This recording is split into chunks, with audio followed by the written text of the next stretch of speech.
I remember you going on these different talk shows saying this is going to crash, and people weren't listening to you. And they were like, oh, Peter Schiff doesn't know what he's talking about. And then it did crash, and then they listened to you. You're the only one that's saying it's going to crash again. Well, they never really listened to me. They kind of tolerated me. Here's the they had to because you were right. The Fed blink in light of everything that's happening today, and we are off the lows of the session, but...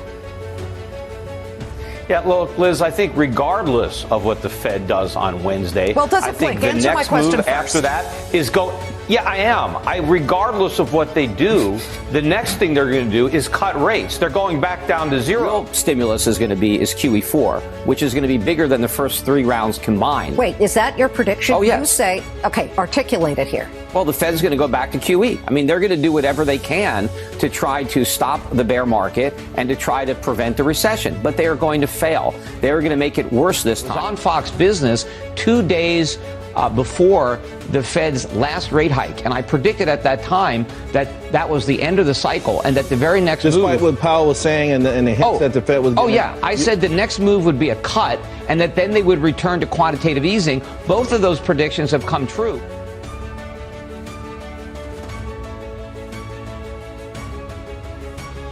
We've just created a massive amount of inflation. Quantitative easing is just a euphemism for inflation. That's what inflation is.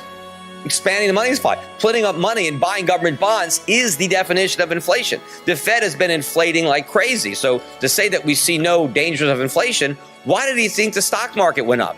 Why did the real estate market go up? Why did the bond market go up? Those are all prices. What made those prices rise? The inflation created by the central bank. I mean, they did that on purpose. So clearly inflation is a threat.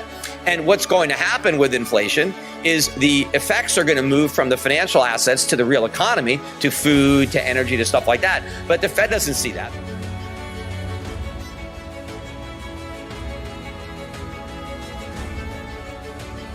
What's your new prediction about the dollar? Well, it's not really a new prediction, but maybe it's more timely. The dollar's not just going down, it is going to crash. You know, you mentioned the Dow being up, but priced in real money, gold and silver, the Dow is actually down. Urging our clients, and I would encourage everybody listening to Fox to get out of Dodge, like Gasparino was saying, but get out of Dodge with your portfolio and get out of dollars. You want to buy foreign stocks that derive their revenues outside the United States, so they don't earn U.S. dollars, they earn foreign currencies, and then they can return those appreciated foreign currencies to you in dividends so you can avoid the inflation tax. Forget about the payroll tax. The real tax that's going to clobber every American is inflation.